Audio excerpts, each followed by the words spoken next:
to get back to the hospital where I spent very happy 2.5 years. Thank you to all of you. I'm just finishing a 2.5 hour seminar in political science in a Calcutta University.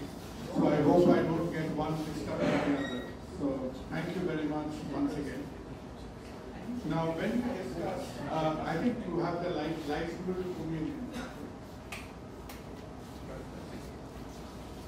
I think as is extremely obvious that I'm not a very technically erudite person, but being both half a debater and half a doctor, we realized as much that debating with technology is not a very rewarding exercise. So as technology, digital technology evolves around us, I think we don't have an option but to understand it somehow and then embrace it. We are in the habit of wishing one another happy birthdays and stuff like that. So if you ever wonder that which day is considered to be the birthday of the internet, so the internet has been considered to be born on the 1st of January 1983. Now some of you may be younger than 1st of January 1983, but we very much remember that era, that time. Now the evolution of computers and computing technology is a subject in itself. From the days of Babbage and many more. Over here what you see is one of the first attempts. This is the work that was going on in Stanford University in the 1980s. Because look, in the 1980s what we actually had with us, we had computers. Computers that could store data, computers that could word process, computers that could do kind of elemental database. But the challenge in that era, which does not look like a challenge to you and me, was at the same time we were trying to improve on the software, the capacity, the analytical ability of individual systems. At the same time, what we were really trying to do is, like human beings speak to one another. So what internet is all about is trying to make the computers to speak to one another. How to make a digital repository of data communicate with one and the other so that a network of data communication is formed. And why is 1983 that important? 1983 is important because in two adjacent rooms at Stanford University, in two adjacent rooms, a set of people who were working on different computer systems were finally able to make a computer system A communicate with a computer system B. Now the kind of data transmission,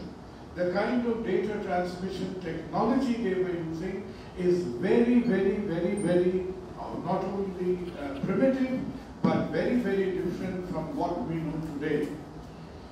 A system existed since 1950s that was called the UNIVAC system. You can see the picture over there. Lo and behold, I think some hospitals would have a system of vacuum pipe system through which you put little sort of plastic bottles in, through which investigation reports goes from one end to the other. So before the use of digital fibers, people were using that kind of vacuum tubes through which high flow currents and high flow data transmission, we tried that kind of a technique. But much before 1983, there was one clever man by the name of Alan Turing. Now Alan Turing is an extremely favorite character of mine. Those of you who are a movie buff as I am, if you have watched Benedict Cumberbatch's movie The Enigma is a great sort of portrait of the life of Alan Turing. Alan Turing was he's considered to be the second most intelligent Britisher, the most intelligent being obviously Sir Isaac Newton. So Alan Turing in 1939, now what was happening in 1939? In 1939, Hitler had already started the European campaign of the Second World War.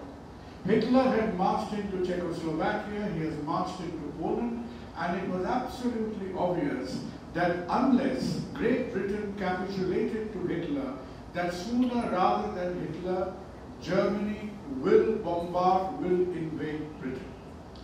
In that kind of an atmosphere, Britain had a very spirited army, but Britain's war machinery was nothing compared to that of Adolf Hitler. The Luftwaffe was about 3 times larger than the Royal Air Force in that era. And history is a different subject. Neville Chamberlain in 1938 had gone and made peace with Adolf Hitler. In 1939 comes Winston Churchill, and Churchill comes and says, "Get lost. I'm going to fight Adolf Hitler tooth and nail." And it was obvious that now Hitler is going to bombard Britain. So how does Britain face up to an air force which is 3 times bigger than them? They came up with a plan that we have to have clever people who are able to break the German war codes. Those days, obviously, there was no internet. People were transmitting coded messages, coded instructions to Air Force, to Navy, through the telegraph, the wire lines. You could easily access the wire lines. Sitting in Britain, you could easily access the German coded messages, but your problem will be you will not be able to decipher, to break the German codes. Now, nobody went on transmitting codes on the same format every day.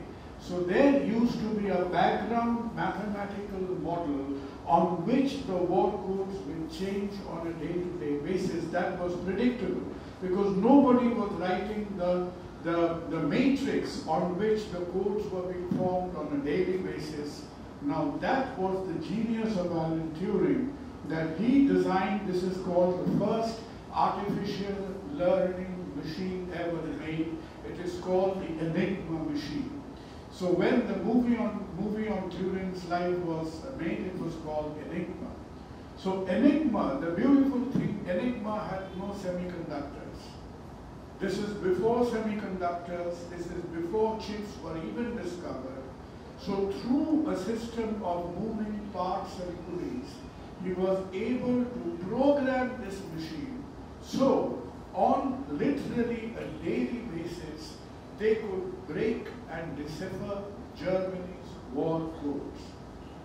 So the signals, the messages, Germany, Berlin was sending out to the German air bases was easily read by the British Air Force almost 24 hours earlier, and through their network of anti-aircraft defenses and radars across entire South England, they were able to anticipate.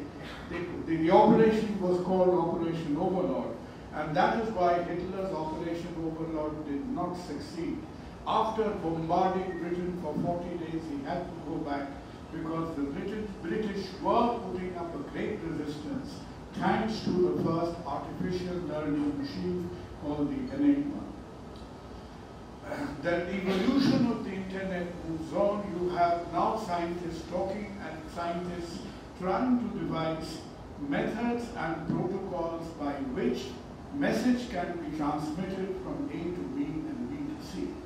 There are people like Winston Cerf. The modern internet, if that has to have a father, that was in the form of Winston Cerf and Bob Kahn.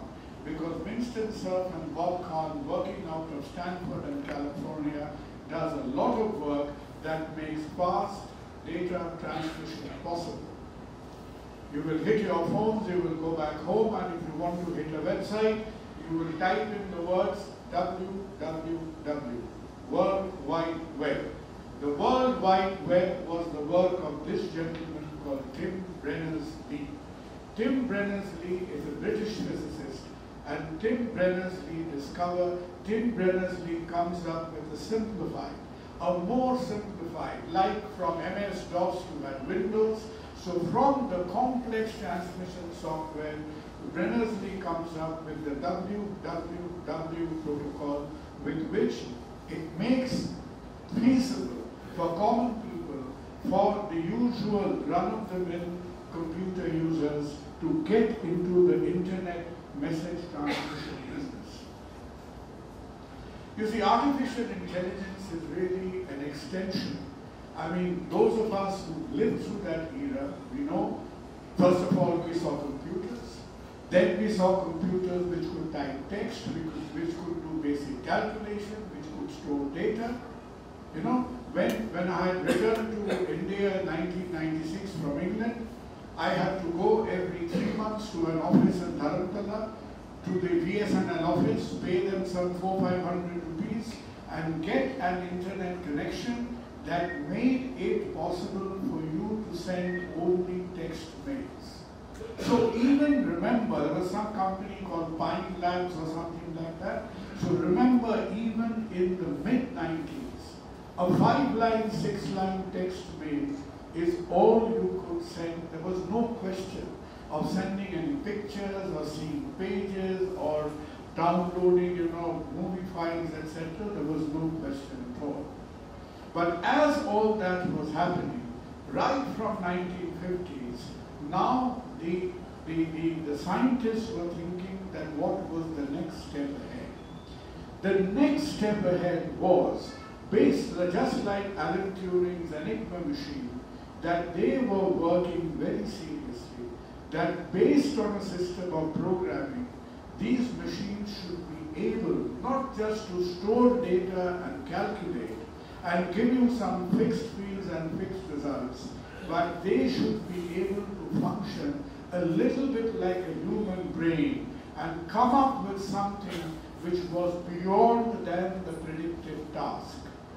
It is said that this gentleman called John McCarthy, somewhere way back in 1956, he apparently first, he coined the term of artificial intelligence. Now, I'm not going to bore you with, what is artificial intelligence. Why won't I bore you? Simply because I don't know enough about it. But when you come to machine learning and artificial intelligence, those of you who are looking at today seriously, you have to get familiar with these terms. AI, all of you know about. The second is called machine learning, and the third term is called deep learning. Now, this is an evolution of learning more into layers, more complex, more data, more innovative, and at every step, it is making the machine more independent of the human interface. So the more work the machine, the analytical machine, is able to do for itself without you having to give a specific command or write a specific program for the computer, that is how AI is moving from artificial intelligence to machine learning, from machine learning to deep learning. Now these are, I'll just make it very brief. There is another, deep learning is basically trying to mimic the human cerebral circuit. Because people, in as much as they can, people have studied the neuronal transmission across human brain in reasonable detail. And as our, say, the temporal cortex, the occipital cortex, the cerebral cortex, the cerebellum, the hypothalamus, the different areas of the brain are able to store, to transmit, to intercommunicate with one another. Now that is what deep learning is trying to do, that set up a learning analytical network of its own. Now based on what program, how complex it is, I know not. AI is being used in healthcare at an exponential rate. Even as we speak today, there are areas like training, wellness, research, home care, treatment, error reduction, decision making, diagnosis, radiology. In every possible area, AI is being applied even without knowing it. If you look at the world penetration, that based on the existing technology we have, how much of that existing information technology is today depending on artificial intelligence, you will be surprised. There are countries like Germany who are around 40-45%. It is said that the information technology basis in India is almost 84% penetrated with artificial intelligence networks right now. So what you consider to be a simple app, what you consider to be a simple website serving, what you consider to be a booking a ticket or ordering a biryani at home, many of these applications are already now running on artificial intelligence platforms. So the existing information technology in India is supposed to be more than 80% penetrated with artificial intelligence. And sitting in healthcare, if you look, that various domains from logistics, transportation, automobile, retail, consumer goods, where is healthcare? Healthcare today is right almost at the very top. Competing with healthcare, you will be surprised. Competing with healthcare is high-end tech and financial services. So the application and the utility of information technology today, because when I was doing a little bit of homework in AI and health, I tried to understand. I thought that I would come up with an answer that yes, we have just started to use artificial intelligence and the rest of it is very conventional softwares, all these things like Excel and your data packages and EMR and medical records, that AI is just making an entry. But whatever footprint you have of AI today, healthcare stands right at the very top. So the involvement of AI in healthcare today is unmistakable. So these terms we have already discussed. Now look, any technology that comes in, first of all, you take it from us because we are almost old enough to have seen Stone Age and Bronze Age. But remember this much, that any application introduced will have an innovation hype in the beginning. It will have an innovation, then there will be there will be a peak of expectations. Everybody will be expecting the earth. You can do anything. You can grow trees, plants, milk, honey. It will be everything to everyone. That is called the peak of inflated expectation. Then there will come a time when you think, no, it is absolutely useless. It will be of no use at all. We were very happy. We were very good how we were before. So there will be a trough of disillusionment, and then you will settle down in what is called a plateau phase of productivity. Where are we with the initial phase of artificial intelligence today? People think that we are now emerging. The peak of expectation is already over. That phase is already over. We went through a phase when people were thinking, look, no good, useless, nothing will happen, but something changed it all. You know what the event was? The event was Satya Nadella, Microsoft buying into Chatterjee. So the moment Microsoft bought into Chatterjee, and Chatterjee was welcome. Sorry, একটু interrupt করতে হলো ইতিমধ্যেই আমাদের মধ্যে এসে উপস্থিত হয়েছে সিধুদা, একবার জোরে হাততালি সিধুদার জন্য। Please, sir, continue. Like all of you, I'm a great fan of Sidhu as well. Thank you so much. Thank you. So, with Microsoft, just a few months ago, those of you, all of us saw the fact when Satya Nadella got into ChatGPT, that was really a great moment, because when industry buys into an existing technology, that was an endorsement of the fact that, look, this is out of the box, this is now being put for general public usage. Google tried with, Bahadur or whatever Google's version of AI was, and Google badly fumbled. Google badly fumbled on the first day of their launch. It was a little flea bite for Google. They lost about $10 billion from their share price because of the half-a-minute stumble they had in the launch. But that is nothing for Google. Now, if you really look between Microsoft and Google, Google actually has far more technical capability in AI than Microsoft has. But Microsoft, at the moment, Microsoft is a little few steps ahead in the race as in terms of putting the AI in your personal computers, in your sort of common usage. So Microsoft is a little bit ahead in the race, but people who are in the business, they tell me that Google's technological capability in AI is actually far ahead of Microsoft. They are going to come up shortly. Now, as I said, in medicine, there will be utopia and dystopia. We will keep on thinking that the ultimate panacea for every problem we ever saw is going to be AI. That is not going to be the case.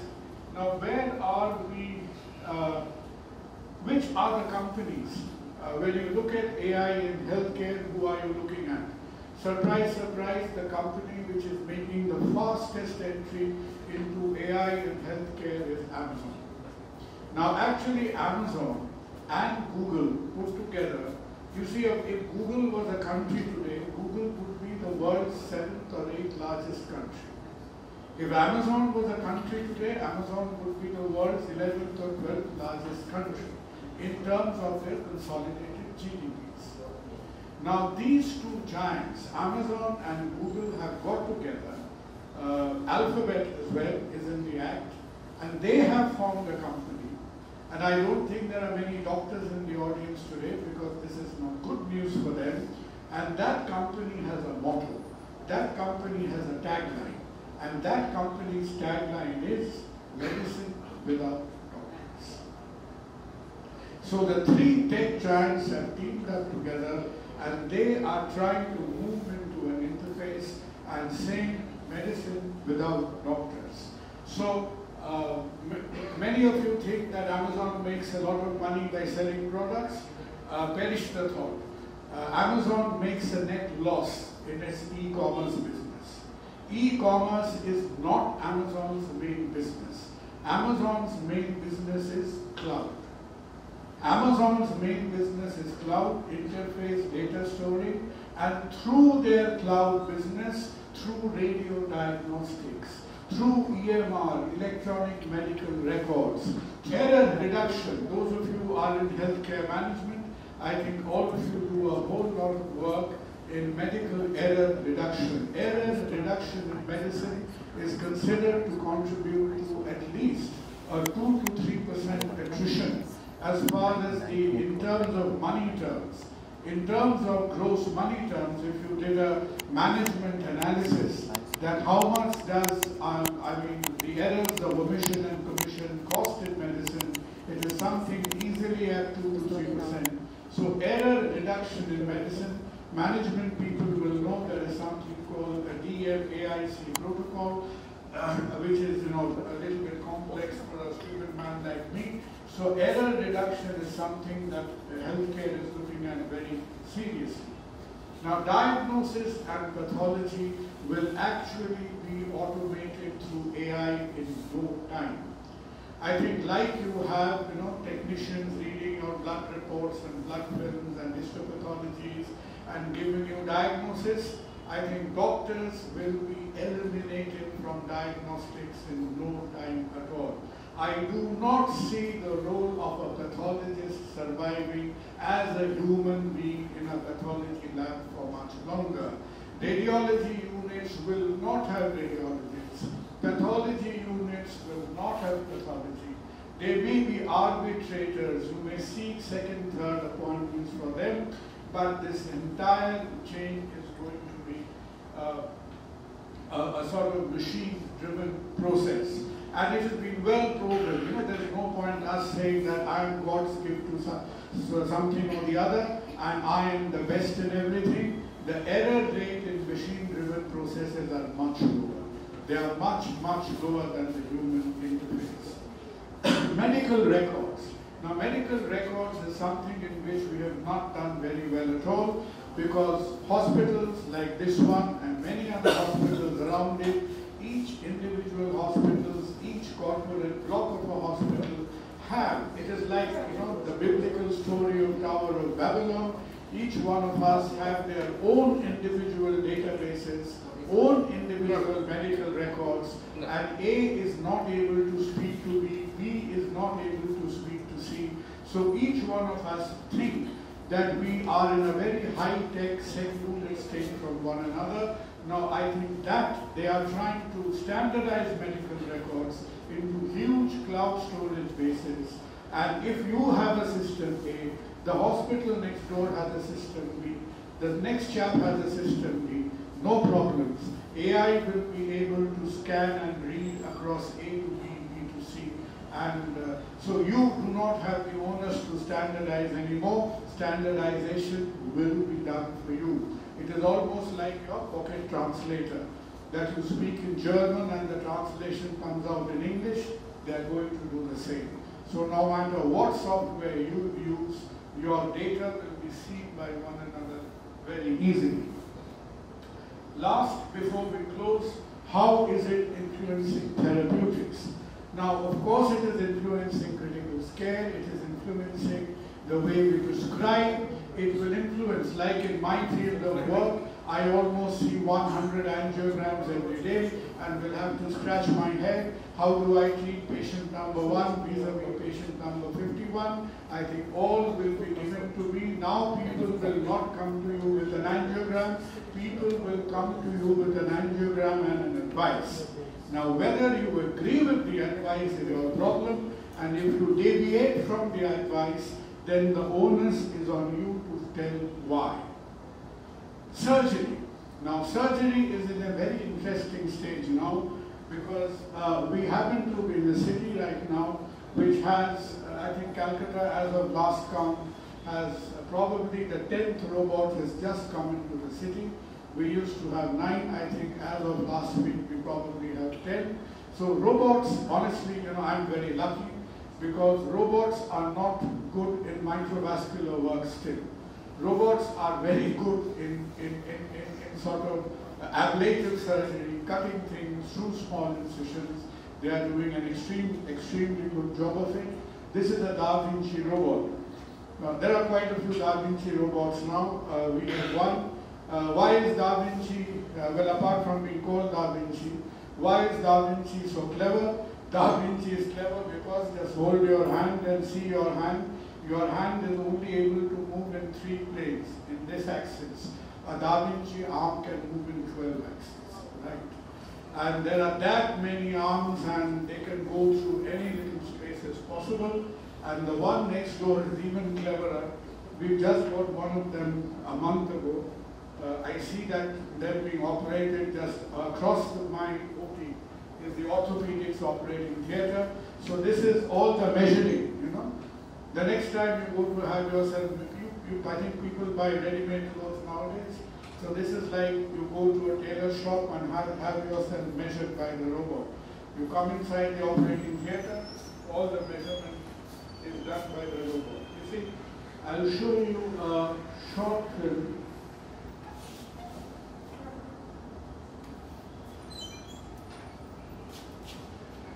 This is something that was tried. There were about 50-60 cases done. This is a robot which is actually doing a cardiac internal mammary anastomosis.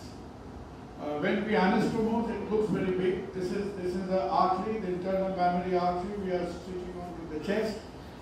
It all looks very big. It is actually only 1.5–2 millimeters in diameter. And where the robot was not very clever, there were a few hundred of these cases done, but later on, when we went back, mainly in Chicago and Shanghai, a lot of these cases were done, but when people went back and did check studies, check angiograms in these things, the failure rate of the robot anastomosis was about 15%. So that is far too high, because we do not accept failure rate which is more than 3%. The robot is still struggling in coronary surgery to come up with a device that is able to stable. We had something called clips, when the Chinese got very greedy and they bought all the clips and the company shut down. So there are no more clips for anybody else to buy in the world. But the results of microvascular clip and stapling is still not very good. But some things are very interesting.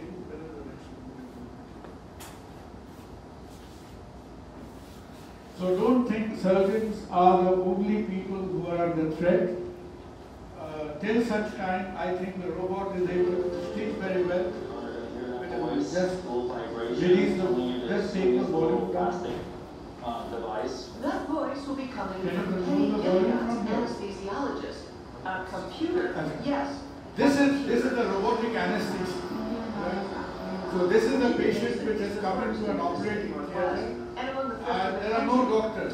There are no doctors in the entire operating theatre. So giving the patient oxygen, doing IV access, everything is done by that robot. Now this is, I think this was being tried in Seattle, in Seattle General, but this company, this particular company, robotic anesthesia, they ran into problems with FDA. So they have 10 or 20 prototypes of the robot giving anesthesia design. FDA did not agree with it. So once the FDA now agrees, you are going to have these bots. So what they are able to do, they will titrate your oxygen concentration. They have ultrasonic probes. With the ultrasonic probes, they will do the IV access, IV lines, what doses of medicine to give will all be done by the robot. Now one operation, honestly, you know, when I had started off in England with my general surgery residency, I loved watching and being involved in any operation, but there was one operation I hated, you know, from the grit of my teeth, and that operation was what is called an open radical prostatectomy. It is done deep down in the pelvis. There is a lot of blood. Nobody can see. It is like walking in Calcutta during load shedding. It is a dark, deep hole. Apart from the surgeon, nobody can see a thing of what is happening. So in my surgical training days, I came back home with an extremely grim view that, look, I will perhaps never be asked to and not do an operation. Now there is a very clever neurosurgeon who in the next corridor to me does this robotic prostatectomies. We have already completed more than 150 robotic prostatectomies, and I tell you, this has completely revolutionized the operation. Now where is the surgeon? The surgeon is 10 feet away from the patient. The surgeon is not even touching the patient. And this whole thing is happening. If you compare this operation with the conventional counterpart, if you ever saw what a conventional operation looked like, this is like a walk in the park. It has made the operation bloodless, it has made the operation simple, and not so long ago, patients having radical prostate operations were hanging around in the hospital for 10-15 days. Now these people are discharged the next day morning after having a CA, a cancer prostate operated. So, prostatectomy, gynecology, hysterectomies, it has made a tremendous difference in gynecology operation. Orthopedics, knee replacement, pediatric surgery, where the patients are small body size anyway. So these 3-4 areas. Now where is AI involved over here? Because don't make the mistake, the surgeon is not moving the arm at all. Surgeon is just sitting in front of a television and moving a few gears. And the entire arm movement is happening guided by the computer. The entire cutting, stitching, stapling is happening. There is no sensory sensation over here. Everything is happening guided by a combination of basic instructions from the surgeon and the AI guided movements are happening over here. Now this till date is one of the most significant changes that has happened in therapeutics, and I am absolutely sure in gynecology, in urology, in orthopedic surgery, about 50 to 60% of that work is going to go over general surgery. A lot of your colonic surgery, hernia operations are almost totally gone over to robotic work right now. So 60 to 70% of that spectrum is going to go away, be taken over by robotics. So we have to close with a few thoughts that yes, it is very good to look at these technologies and the rest of it, but you know, in this hard-pressed world of ours, technology costs money. So each of these robots you're looking at, whether it's an orthopedic robot or a Da Vinci will set you back by about 10 crores. An orthopedic robot will set you back by about 5 crores. And in our resource-strapped system, technology is brilliant, but when you try to cost justify it, it will be a tremendous challenge. Will there be an impact in medical manpower? I think in my mind the short answer is yes. There will be an impact in medical manpower. There will be, the frontline medical jobs will get affected. Both the frontline and the back-end jobs will have to know how to retrain themselves. You are not going to need people, you already don't. Like you don't need people to pencil in your finances every day, everything is done by a software. Now I think if you had 10 people working in your medical records and medical finances, you can do probably with 3 of them, because all the analytics, all the medical records, all your back-end jobs in operating theaters, in medicine. So I think the onus, whether you are in the clinical side or you are in the non-clinical side, I think the onus is on us to anticipate what the technology is going to be and retrain ourselves. But we cannot sort of miss the wood for the trees. We have to acknowledge the fact that the basic medical services, whether you are in a government hospital, whether you are in a private hospital, we cannot have systems which are intrinsically, naturally, on the ground of it, disorganized and chaotic, and try to correct everything with artificial intelligence. Our ground disorganization, the way we run our OPDs, the way we run our IPDs, the way we run our basic back-end offices, all these things will have to have a basic grammar, a basic system, a basic organization. Only then we can have new technologies helping us, because I think the opposite of artificial intelligence is very threatening. That is called being naturally stupid. So let us not be naturally stupid. If we have common sense about us, then I think AI in medicine is an extremely, extremely exciting days ahead. And people like me, people like you, people like all of you, we definitely have to keep our eyes and ears open. You have to have your eyes on the ball, and a lot of retraining, a lot of re-equipping and re-skilling ourselves will be required in the very near future. Thank you very much. Thank you to all of you for this opportunity. Thank you, sir. এবারে মঞ্চে আসার জন্য অনুরোধ করব সিধুদাকে, সিদ্ধার্থ শঙ্কর রয় এবং সোহাগ মণ্ডল, আমাদের ছাত্রী, পুষ্পস্তবক দিয়ে বরণ করে নেবেন স্যারকে।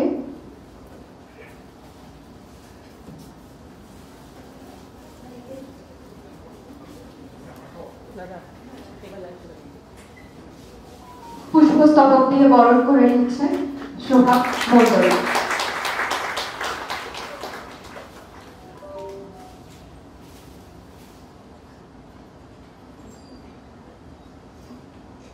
অনেক ধন্যবাদ।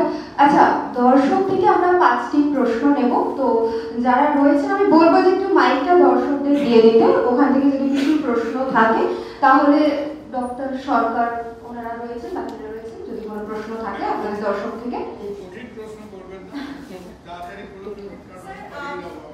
মেডিসিনে একটা বড় অংশ তো আপনারা কে ট্রিট করছেন, প্লেসিবো এফেক্ট তো কাজ করে, তো সেটার কি হবে? 1 নম্বর। আর 2 নম্বর আপনি যে ক্লাউডটার কথা বলছেন যে যেখানে সমস্ত ডেটা ধরা থাকবে, but as far I know যে medical data are secret, it has to be kept secret.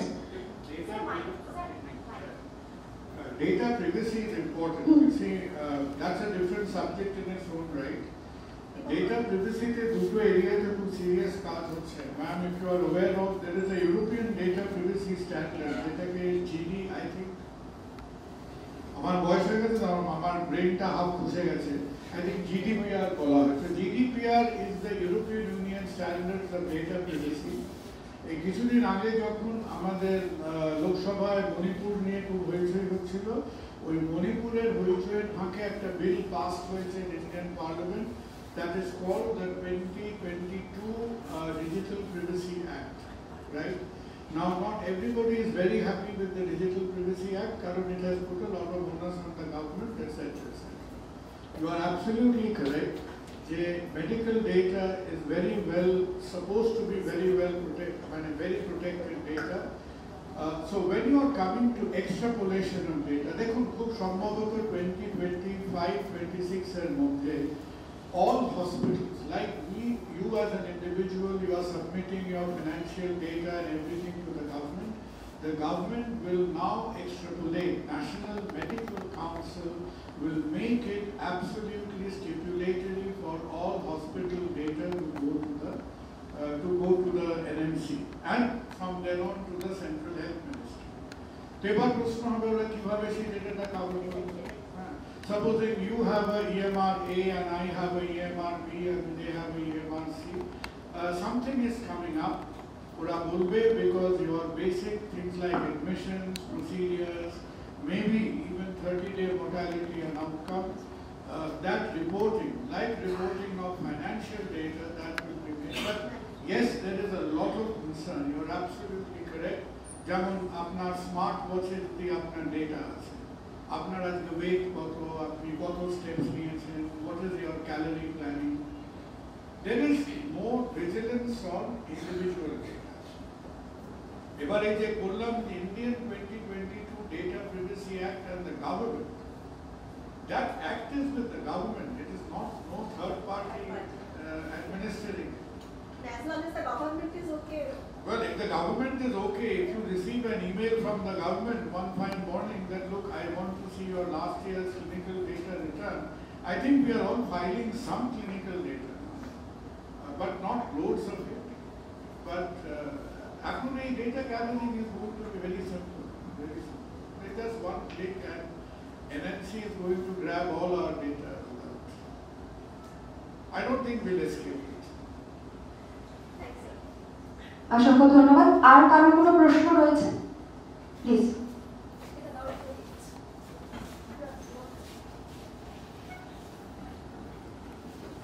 Sir, আমার একটা কোশ্চেন আছে, যেটা আর্টিফিশিয়াল ইন্টেলিজেন্স যদি ফুল পেজে ইমপ্লিমেন্ট হয়, তাহলে কি আমাদের বেকারত্ব সংখ্যা বাড়বে বা অনেকে চাকরি হারাবে?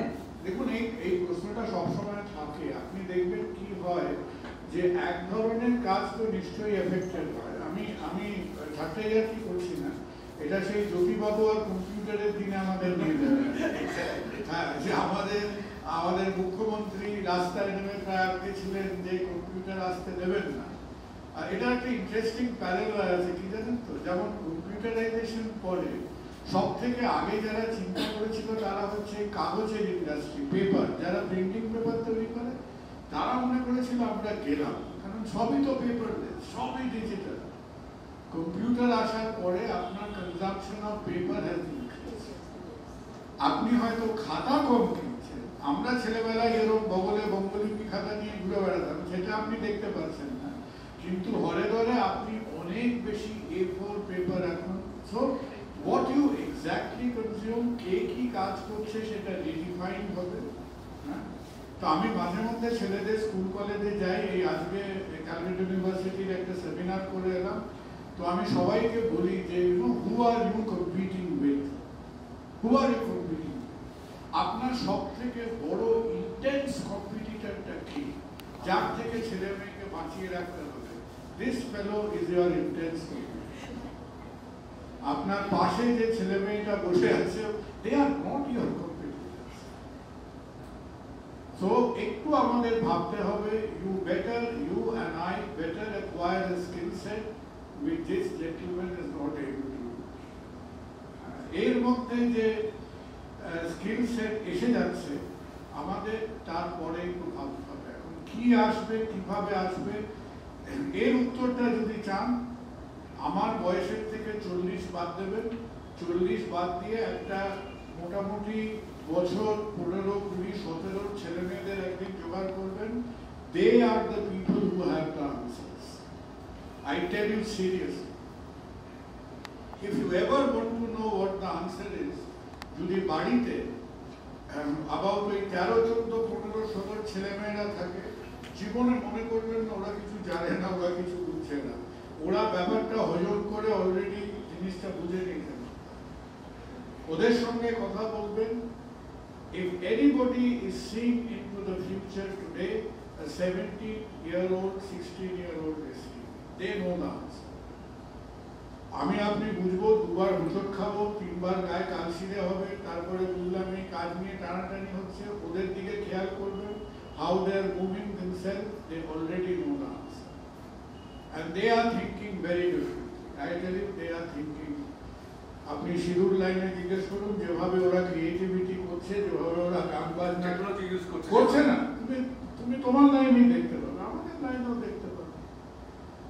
আপনি বলার আগে ওরা জেনে নিয়েছে কি করে কি করতে হবে, how to skill it is changing. মানে and there is no point, দেখুন কেউ কারোর জন্য ওয়েট করবে না। আপনার হসপিটাল সিস্টেমে কালকে যদি একটা AI empowered সিস্টেম আসে which makes your the work of a CFO's office, আপনি চিন্তা করে দেখুন না, আপনারা যারা আজকে হসপিটাল অ্যাডমিনিস্ট্রেশনে আছেন, the simple hospital procurement and store and stock monitoring একটা কি সাংঘাতিক টিডিয়াস প্রসেস। চিন্তা করে দেখুন তো, এখন আমরা সেই জমিদার বাড়ির সেই সেরেস্তায় খাজাঞ্চিখানার মধ্যে এই 4টে অ্যাম্পিউল বেরোলো, 5টে অ্যাম্পিউল মেরোপেনাম ফিরে এলো, এই হচ্ছে, লোকে বসে বসে ছুটে বেড়াচ্ছে স্টোরের মধ্যে। ওই ধরনের অ্যাক্টিভিটি গুলো it will come. Once you have something you can use, your management can use. They will take it, they will ask some of you to retrain. যে এবার আমার স্টোর ম্যানেজমেন্ট এইভাবে হবে, এবার আমার ইনভেন্টরি ম্যানেজমেন্ট এইভাবে হবে। হেলথ কেয়ারে তো এই, because health care is still very very man power intensive, man পাওয়ারের রিকোয়ারমেন্ট লাগবে, কিন্তু প্রেডিক্টেবল কাজের জন্য, রেপিটেটিভ কাজের জন্য। Yes, Majumder. Dr. Thanks for the presentation.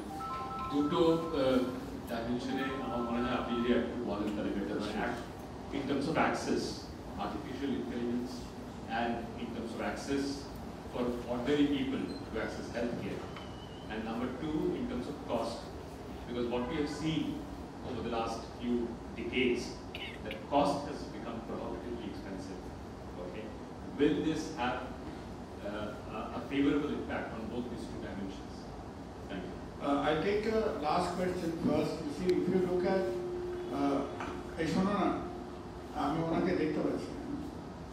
So I take a last question first. If you see the impact of technology on costs, say just look at it over the last 2 or 3 decades.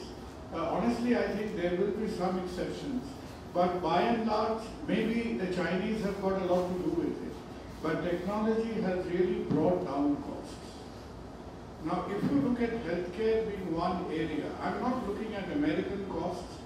Maybe I'm not even looking at European costs.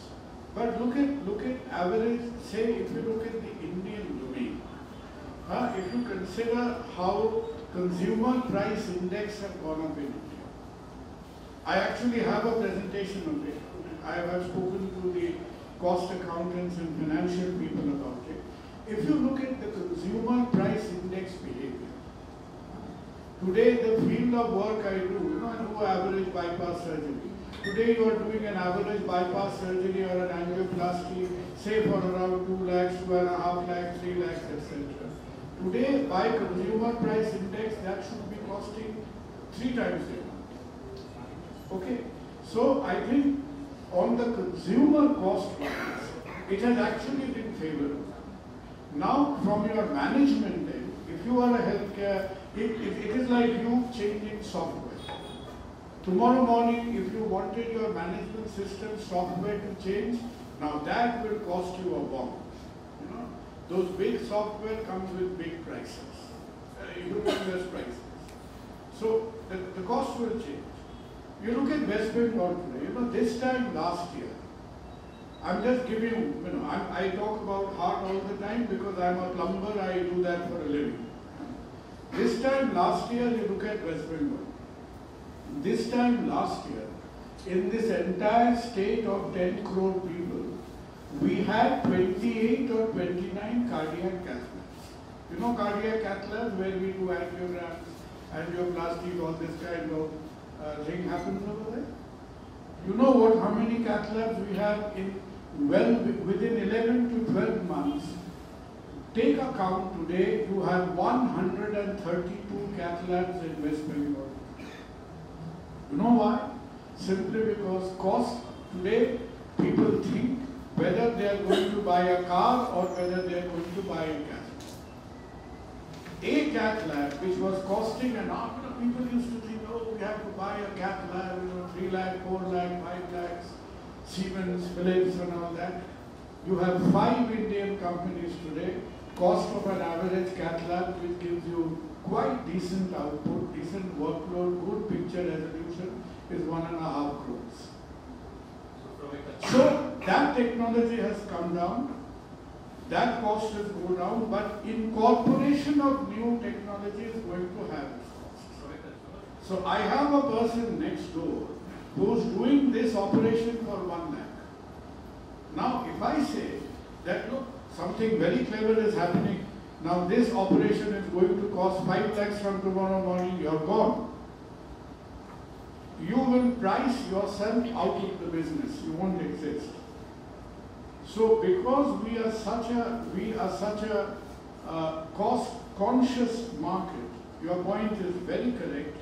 All this now, thankfully we like cath labs, we now have 2 Indian companies making robots. Now that is a good thing. They are not apples to apples yet, but probably by next year, the 2 Indian companies making robots will be equally good. Now, if we look at something today that will bring the cost of robots, say from 10 crores to 3 crores, you are on a winning ticket. There is a very new procedure which has come in cardiology today. We used to do all these heart valve operations by, conventional surgery, cutting and all that. Today, 30% of our valve work is done transcatheter. Okay. Now this transcatheter, how much did the conventional thing cost? With valves, blah, blah, blah, blah, blah, say the cost was 3 lakhs, 3.5 lakhs. When this technology came to us from US and everything, suddenly the cost from 3.5 lakhs went up to 22 lakhs, 25 lakhs, 30 lakhs. Only a handful of people were doing it. Today you have 2 Indian companies manufacturing that gadget. How much has the cost come down to? From 3.5 lakhs today, the cost is down to 12 lakhs, 13 lakhs. And not only have we captured our own company, our own country, 30 to 40% of the European market now belongs to India. The same device is CE approved, has gone to Europe. 30% of the European market is controlled by us. So there is a good thing being cost conscious. Acquiring technology, you are absolutely correct, because look, hospitals don't make margins like your white goods, like your ITs, like your hotels, or like Shah Rukh Khan's movies. Where are you?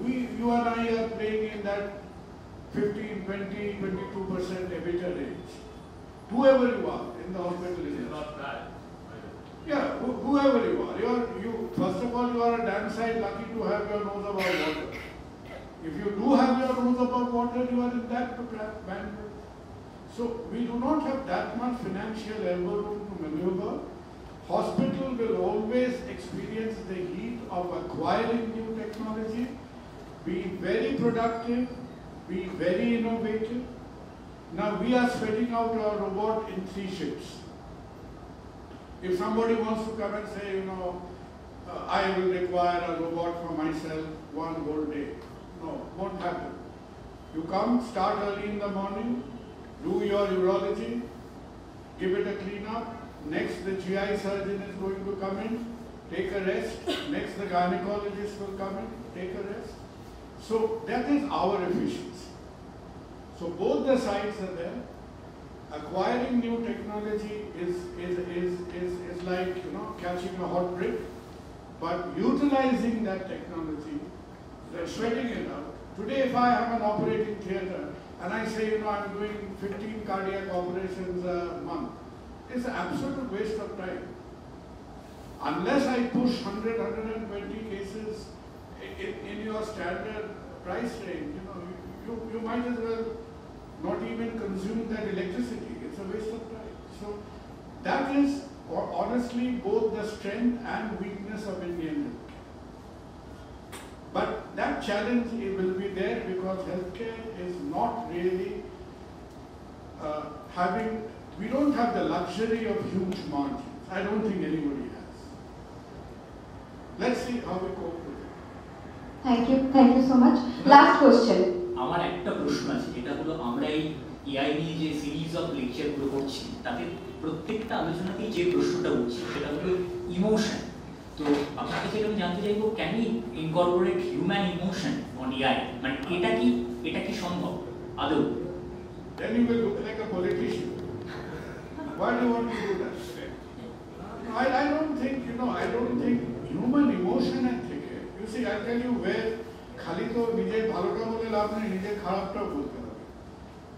আমি তোমাকে বলছি because I run a telemedicine platform. I run a medical messaging telemedicine platform. যখন আমরা ঝামেলায় পড়ি, যখন Covid ছিল, কোভিডে আমরা দিনে 300 খানা টেলিমেডিসিন করেছি। আমরা করেছি, অনেকে করেছি, গভর্নমেন্ট ওয়েবসাইট করেছে। Now post COVID during average peace time, আমাদের মানুষ absolutely correct. আমরা 2-4টে জায়গায় বিভিন্ন জায়গায় টেলিমেডিসিনে বসালেও লোকে আলটিমেটলি প্রেফার করে এসে face to face medical consult করতে। আমরা মানুষকে বোঝাবার চেষ্টা করছি, আরে ভাই আপনি ব্লাড প্রেশারের ওষুধটা 5 mg খাবেন না 10 mg খাবেন, সেটা জিজ্ঞেস করার জন্য তো কুচবিহার থেকে কলকাতা আসার কোনো দরকার নেই। What a waste of time, money, everything.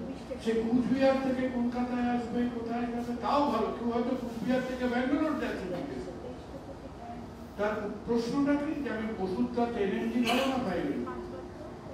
Is it necessary? It is not necessary. But you are correct. এবার সেই হিউম্যান ক্রেডিবিলিটি, হিউম্যান ট্রাস্টটা আসতে সময়। Now, do you want to get married to somebody on a bot AI platform? You probably don't. When you think of getting married, you will probably still prefer a human being. Hopefully, for a number of reasons. So, human interface will be there. Human emotions কতটা দরকার আছে আমি জানি না, কিন্তু মেডিসিনে আমাদের যেটা স্বীকার করতেই হবে, once again, bearing our ego and bearing our one-upmanship, যেটা আমাদের স্বীকার করতেই হবে যে error reduction in medicine is of great importance. আমাদের খারাপ লাগবে, আমাদের মানুষ যখন তোমাকে আমি একটা কাগজ পেন্সিল একটা 6 ইঞ্চি স্কেল দিয়ে যদি বলি 200টা সোজা লাইন টানো, তুমি 400টা ভুল করবে।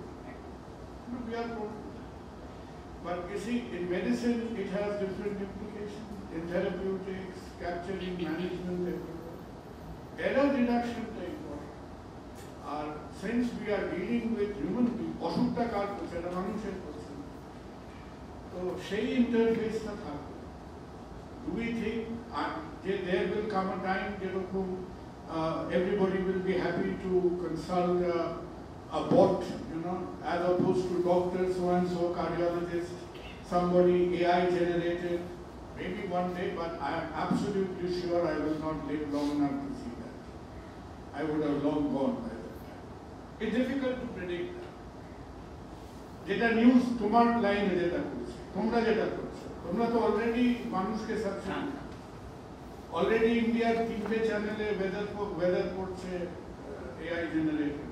এখানেও চলে এসেছি আমাদের বলো না, তোমরা করতে না না আমি জাস্ট জানতে চাইছি একদম আমি বিষয়টা অস্বীকার বাংলাতে আজ থেকে চলে এসেছি। হ্যাঁ, তো তোমরা করলে আর আমরা কতদূর পিছনে থাকবো? কাস্টমার এর মধ্যে আবার হসপিটালের একজনকে AI জেনারেটেড না করে, বাট মেডিসিনে আসতে সময় লাগে, কারণ that hypocritic sentiment is still there. Okay. Thank you ever so much. আমি একটু পালাবো কারণ আমার Thank you so much everyone.